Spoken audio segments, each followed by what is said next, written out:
Standards must accommodate global diversity while ensuring interoperability. This balance, global coherence with regional flexibility, is the foundation of digital sovereignty in the maritime domain.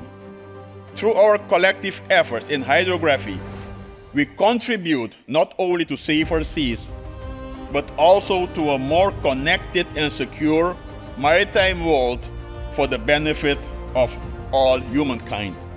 And we have achieved important goals. The most significant standardization project of the past 2 decades, the S100 framework, is now ready for implementation.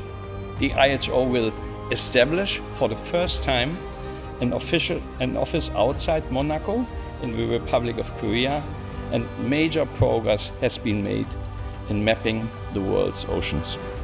My government has likewise decided to strengthen its support for advancing ocean mapping and the establishment of a dedicated JEPCO secretariat here in Monaco.